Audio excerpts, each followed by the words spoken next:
Fala galera, aqui quem está falando é o Rafael Silva, eu sou o escritor do livro Dor e hoje a gente vai falar sobre a farsa mais antiga de todos os tempos.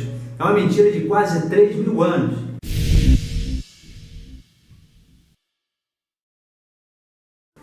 Gente, essa história, apesar de ser bastante antiga, tem quase 3.000 anos, ela é bastante atual, né? Você vê aí como está o cenário político atual, não só no Brasil, no mundo inteiro, né? A política hoje está uma coisa bem esquisita, bem escrachada, até porque a internet faz a gente descobrir muitas coisas que talvez não descobriríamos sem ela, né? Mas você vê essas discordâncias, todas essas discrepâncias aí, a história de sítio, não tem sítio, assinou tal coisa, não assinou tal coisa, foi na canetada de presidente e tudo mais. Você vê que tem muita coisa suja na política. Eu sei, realmente acontece muita coisa suja na política, mas a política é jogo sujo, sempre foi jogo sujo e sempre será jogo sujo, né? Não existe um governo político perfeito, não existe. E sabendo que a política é uma coisa suja, eu vou contar para vocês um fato que aconteceu há bastante tempo, né? E vocês vão ver que ele é bastante atual, mesmo tendo acontecido há tanto e tanto tempo atrás. Como a história é um pouco mais informal, gente, não vamos passar tantos dados, tantos relatos, tantos nomes a se decorar e tudo mais, tantas localizações geográficas. Vamos fazer uma análise superficial e aí vamos contar essa história, essa farsa que durou tanto tempo. Até hoje você vai encontrar, depois eu vou te fazer um desafio, depois você vai atrás. Essa história aconteceu durante o reinado de Ciro Grande. Ele era o imperador, ele era o rei que era dono do maior império que a humanidade já tinha visto, um dos maiores até o dia de hoje, né? Está até no Guinness até hoje, 44% da população mundial. Esse cara ele era praticamente dono do mundo. E aí a gente tem algumas questões que surgem naturalmente disso. Primeira coisa, como ele ficou dono desse império, ele ficou muito preocupado, muito receoso de o império dele que ele criou se esfacelar depois da morte dele. Então ele preparou algumas medidas. O Ciro, esse reizão, teve 2 filhos, que foi o Cambises e o Bardia. Eram 2 filhos e 3 filhas mulheres, mas a linha sucessória ia seguir pelo homem. O que aconteceu? Ele tinha medo que esses 2 se batessem no futuro e quebrassem o império. Então ele planejou tudo. O Cambises, que era o mais velho, ele colocou como o rei que sucederia a ele no trono. O Bardia, que era o outro, ele teve um plano especial. O Bardia colocou ele lá para as províncias do Oriente, lá para o canto do Império, uma província grande da Báctria, mas não tão influente, não tão importante, mas era, enquanto o seu quinhão ali, era um punhado de terra bem interessante, bem grande, e com certeza viveria uma vida opulenta de rei, né, de um grande monarca. E uma outra condição que o Ciro colocou foi o seguinte, que quando ele morresse, o Bardia não ia pagar impostos para os vassalos dentro do território do Império, tinham que pagar taxas aí, impostos para o rei. Então ele seria submisso ao rei irmão dele, o Cambises, o Bardia, né? Mas ele não precisaria pagar taxas, né? Isso aí ficou combinado, ficou estabelecido. Uma outra coisa curiosa, o Ciro tinha 3 filhas mulheres, tá? 2 dessas filhas mulheres, que era a Atócia e a Roxana, foram dadas em casamento ao Cambises, que seria o rei que sucederia no trono. Então, uma situação esquisita e insólita também naqueles tempos, tá? Nunca foi normal irmão casar com irmã. Alguma coisa assim aconteceu no Egito, mas tudo por questão de sangue, para manter a linhagem real, ok? Então foi feito isso. 2 suas esposas eram suas próprias irmãs, a do Cambises. O que aconteceu? O Ciro morreu, o império então ficou na mão do Cambises e o Bardia ficou vivendo na boa na dele lá. O Cambises, esse filho do Ciro, ele tinha um sonho, porque o império dele era quase um império mundial. Todo mundo conhecido até então estava debaixo do domínio do Cambises. Só que uma terra antiga e mágica, que era o Egito, não estava debaixo do domínio persa. E não era aceitável que o império mundial não tivesse o Egito debaixo do domínio deles. Então o Cambises se preparou durante 4 anos para atacar e invadir o Egito lá. E foi o que ele fez. 525 a.C., o Cambises invadiu o Egito, né? Se chamou o novo faraó, veio e se colocou como novo faraó, e naquele jugo ele viveu opulentamente, viveu bem, viveu com as esposas ali e tudo mais. Ele começou a passar muito tempo no Egito. O pessoal do restante do império começou a ficar preocupado, nós precisamos de um rei, cadê o rei que não aparece mais, ele só vive no Egito, e realmente o Cambises gostava daquele luxo do Egito. não apareceu mais nas outras regiões. O que aconteceu aí, gente? Começaram a puxar a bola lá para o lado do Bardia. Lembra do rei, do irmão dele que ficou como rei só daquelas províncias ali do Oriente? Começou a surgir uma conversa ali de que o Bardia deveria ser rei no lugar do outro. Né? Os vassalos começaram a levantar essa hipótese, que o Bardia devia ser rei no lugar do outro. O Bardia era um cara que tinha porte de rei, era bom no arco e flecha, era um cara inteligente, era um verdadeiro sucessor de seu pai. Mas não era direito dele, ok? Agora, as províncias do Oriente, principalmente, levantaram essa hipótese do Bardia ser rei. O Cambises, ficando preocupado com isso, em 522 a.C., picou a mula, pegou os cavalinhos dele e foi lá para cima do Bardia para ver o que estava acontecendo, esses boatos todos. No meio do caminho, em março de 522, o Bardia realmente se proclamou imperador persa, né? Contra todo o direito dele, contra tudo que ele devia ao irmão, ele se proclamou rei, se vestiu realmente, colocou as vestes reais e se colocou como verdadeiro imperador da Pérsia. Né? Isso foi um ato completo de traição. Tudo que o Ciro temia aconteceu. O nosso camarada Cambises pegou os cavalos e foi. Na maior velocidade que podia, ele e suas tropas, sua elite real foram.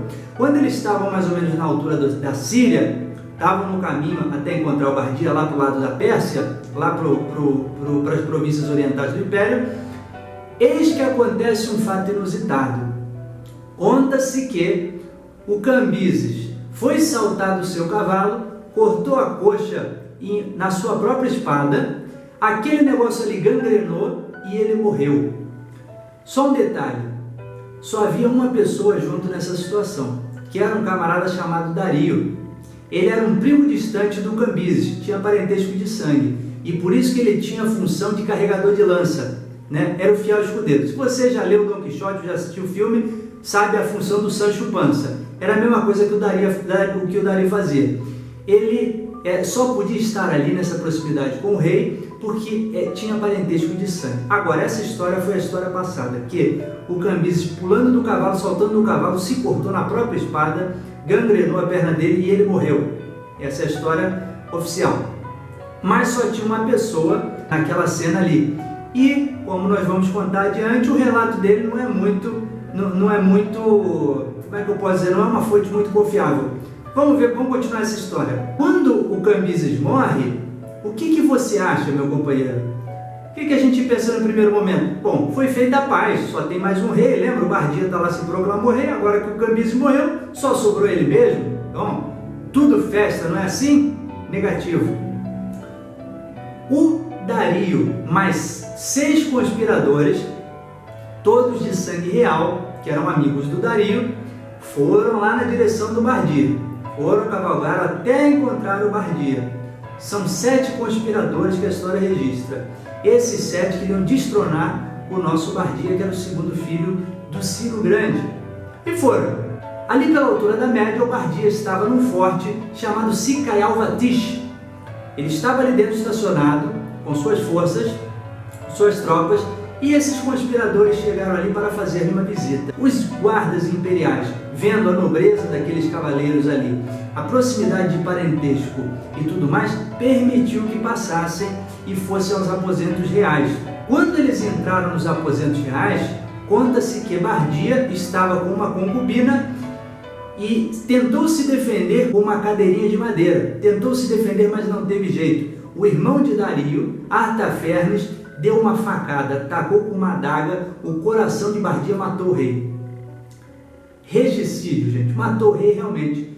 E aí é que acontece nossa grande farsa. É óbvio que naquela situação o povo todo se levantou e achou um absurdo. Faz um paralelo com a nossa vida, minha gente. Pensa o seguinte, se você está ali na tua casa, chega um tio teu, um parente teu, conhecido, de confiança da família, entra na sua casa, vai lá e assassina o seu pai. Uma situação muito esquisita e insólita, não é mesmo? A pessoa vai ter que dar explicação no momento. Foi a mesma coisa que aconteceu. E a explicação que o Dario deu foi uma explicação muito curiosa. Olha só o que aconteceu. O Dario falou que, na verdade, ele estava fazendo um grande favor ao povo persa. Por quê? Porque supostamente, segundo o que ele estava dizendo ali, o Bardia já tinha morrido há muito tempo. Quem estava ali, na verdade, era um dublê, era um impostor. Era um impostor, um cara, um mímico ali que estava se passando pelo Bardia. Então, na verdade, o rei dos persas já estava morto há muito tempo, né? Olha que história esquisita, gente. E claro, com todos atônitos naquela situação, o Dario teve que dar explicação. Estava tudo na ponta da língua. Como é que eles ficaram sabendo disso tudo aí? Um dos camaradas dele, daqueles 7 conspiradores, que na verdade o povo não sabia que eram conspiradores, né? Um dos parentes dele, no caso, chamado Otanes, ele tinha uma filha, Faidine. Essa filha do Otanes, que estava ali entre os 7, era a esposa do Bardia, era uma das esposas do Bardia. E a Faidine contou para Otanes que certa feita ela estava acariciando o rosto do marido dela, ou seja, do Bardia, e percebeu que ele não tinha orelha. E posteriormente veio a descobrir que Ciro, o pai do Bardia, tinha cortado a orelha desse cara por crimes que ele tinha cometido. Então ela descobriu que ele era um impostor, porque o Bardia nunca tinha tido a orelha cortada. Isso foi o que o Dario alegou. Como é que eles descobriram que esse cara aí era um impostor? Evidentemente que o pessoal quis saber do corpo. Agora, outro fato curioso, eles já tinham dado sumiço no corpo. Os conspiradores não eram bobos nem nada, já tinham sumido com o corpo. Ninguém pôde ver o corpo para ver se tinha orelha, se não tinha orelha. E mais um fato mais curioso ainda dessa farsa toda aí. Um fato mais curioso ainda. Surgiu um questionamento, é óbvio, do seguinte: como é que se passaram anos e ninguém descobriu, ninguém notou que o cara era um impostor? Como é que esse dublê aí passou tanto ano do lado de parentes, de servos, de amigos e ninguém percebeu que era uma farsa, que era um enganador, que era um impostor? Muito bem, Dario também tinha a resposta na ponta da língua. Ora, só podia ser um cara que exercia muito bem as artes da negromancia, da magia negra, né? E ainda disse o nome do camarada, que era um tal de Mago Galmata, que esse mago seria um cara, apesar de ser pobre, de ser da ralé, de ser da prole, ele era muito proficiente nas artes da magia oculta. Então ele conseguiu se transformar e ficar exatamente igual ao Bardia. Olha que história sensacional, gente, né? Uma história fantástica, história de criança, história para boi dormir, né? É evidente que para nós hoje a história é muito mais clara, que aquilo era tudo uma enrolação, né? Mas naquela época também. Naquela época também parecia tudo uma grande lorota, uma grande cascata, até porque não deixaram meu corpo. Agora, eu te pergunto, meu amigo, você naquela situação teria coragem de olhar para o Dario, né? Parente de sangue real, possivelmente novo rei da Pérsia, ou algum daqueles conspiradores ali, você teria coragem de contestar esse cara? De dizer para ele assim: não acredito em nada dessas tuas conversas, quero ver o corpo? Quem é que ia ter coragem? Então, por isso que eu falo, gente, é muito parecido esse panorama aí com a nossa política atual, tanta coisa que a gente sabe que é errada, mas ou a gente é fraco demais, né? Ou simplesmente não faz diferença para a nossa vida. Parece que não faz diferença para as nossas vidas. É isso que acontece hoje em dia, não é? Naquela época já acontecia, ok? E essa farsa foi levada a cabo. Depois que o Dario assumiu, depois ele se nomeou rei da Pérsia, né? Depois que aconteceu essa coisa toda, ele falou: eu sou o novo rei da Pérsia. Se assumiu como novo rei da Pérsia. Uma outra coisa curiosa é que depois que isso tudo aí aconteceu, e é por isso que eu falo, terminado esse vídeo, coloca aí no Google essa história do falso Bardia, do falsos merdes. Tinha, dependendo da tradução, o nome era diferente. Mas procura essa história, porque até hoje muito historiador acredita na história que o Dario contou, gente. 3.000 anos depois, e a mentira continua aí vigorando, né? É uma coisa curiosíssima, mas pesquisa, vai atrás que você vai ver que coisa curiosa, né? O cara alegando ser magia negra, ser negromancia, e até hoje a gente acredita nessa farsa aí do Dario. Enfim, uma outra coisa aconteceu também muito curiosa, que foi o seguinte: o Dario, depois que ele assumiu como rei, né, que ele se proclamou o novo rei da Pérsia, a primeira atitude dele foi o seguinte: o reino da Pérsia não tinha uma cara de divindade, não era um reino teocrata que se dependia dos deuses era um reino de força. O reino de Ciro Grande era de dominação, de diplomacia, mas não era um reino de divindade, que se rendia a divindade. Quem institui isso é o Dario. O Dario coloca que, a partir de agora, todos os servos de seu Império Persa tem que cultuar a verdade. Ela está personificada na figura de Ahura Mazda, que é a grande personificação da verdade, contra uma batalha, né, eterna contra a mentira, que era o tal de Drauga. Então, uma ideia de Zoroastro, um antigo profeta, né, misterioso aí, se perdeu nas névoas do tempo dos arianos, mas traz esse conceito de dualidade de bem contra mal, verdade contra mentira. Ele traz isso porque é óbvio, né, gente? Se você for contestar o reinado dele, você está defendendo a mentira. E se você está defendendo a mentira, você é um cara a ser execrado.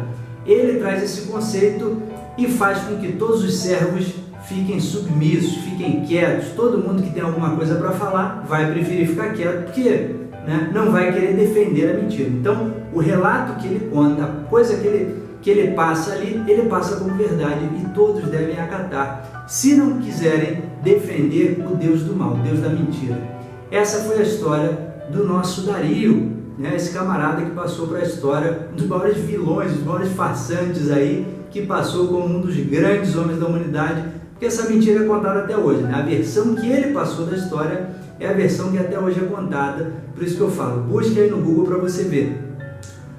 Um outro fato que aconteceu, gente, só para agregar um pouquinho mais de valor a esse vídeo, esse Dario, quando ele assumiu o reino da Pérsia, é evidente que houve muitos levantes ali ao redor da Pérsia. Muita gente aí se aproveitou para se libertar do jugo persa. Ali na Babilônia, o antigo grande império babilônico, se levantou um camarada que se proclamou Nabucodonosor III. Ele era da linhagem real, era descendente do Nabucodonosor II, que foi um grande cara para o Império Babilônico. Ele se levanta como Nabucodonosor III e cria ali uma rebelião para se libertar da Pérsia. O Dario vai lá, esmaga essa rebelião, traz um camarada vivo, o Nabucodonosor III, e ele conta a seguinte história: vocês acreditaram na mentira, vocês seguiram o Deus Drauga. Esse camarada aqui não é Nabucodonosor III nenhum, esse cara é um mago, né? Esse é o mago Nibilo, não lembro agora exatamente o nome, mas inventou o nome do camarada. Ele disse que não era Nabucodonosor III, não era o parente do rei, do antigo rei, grande rei Nabucodonosor II. Era simplesmente um mago, um necromante. Familiar essa história, né? Ele contou a mesma história para a galera ali da Babilônia, né? Que na verdade seria um mago, seria um necromante, um dublê, um impostor. E logo depois também não deixou que ninguém visse o corpo, mandou empalar, matou o cara e sumiu com o corpo bem rapidinho para que ninguém visse se era ou não era um impostor. Mas no final das contas passou por um necromante. Você viu que na verdade o Dario de boa gente não tinha nada, né? Um cara sagaz, um cara inteligente, mas é um dos grandes velhacos da história, um dos grandes patifes e que fez coisas grandiosas. Há de se admitir que o império dele foi um dos marcos da humanidade, né? Continua o Império Aquemênida, os seus descendentes, Xerxes, Artaxerxes, são camaradas aí que tiveram um império monstruoso. Mas tudo começou nesse golpe, nessa farsa que durou quase 3.000 anos e até hoje dura, está a contar, né, gente? Porque muita gente ainda acredita nessa história. Por isso eu desafio você a pesquisar sobre o assunto e veja com seus próprios olhos o que é que se diz ainda até hoje dessa história aí, desse conto que eu estou te relatando, porque realmente é uma coisa que até hoje se passa como verdade, uma grande mentira, né? Gente, se vocês gostaram do vídeo, dá um like, curta, compartilhe, se inscreva no canal, que é muito importante. Quero que vocês acompanhem, tem muita coisa que eu tenho para trazer, muita coisa que a gente vai compartilhar. Relembro vocês que em maio estará saindo a nova edição do livro Dorre. Eu vou trazer a capa em um vídeo em breve, com exclusividade total, ok? E um outro convite eu faço a você que gostou dessa história, que se interessa por esses assuntos, a assistir a nossa saga do Império Persa. Falamos até agora em 2 partes sobre o que aconteceu até o reinado de Ciro o Grande e vamos falar do restante do reinado até Alexandre o Grande vir ali e exterminar até Dario III, picar as botas e fugir do Alexandre o Grande até os confins da terra, ok? Fica o convite para vocês também, se inscrevam, curtam os vídeos e deixem nos comentários. O que vocês acharam dessa história aí? Gostaram? Procura no Google, depois coloca no comentário aqui o que vocês encontraram aí pelo Google. Essa história, verdade ou mentira? Ou quem sabe você acredita que realmente essa história que o Dario contou era verdade? Você acredita no falso Merdes? Você acredita no falso Bardia? Que na verdade ele era realmente um impostor? Coloca a sua opinião nos comentários, tá ok? Gente, aquele abraço, tudo de bom, valeu!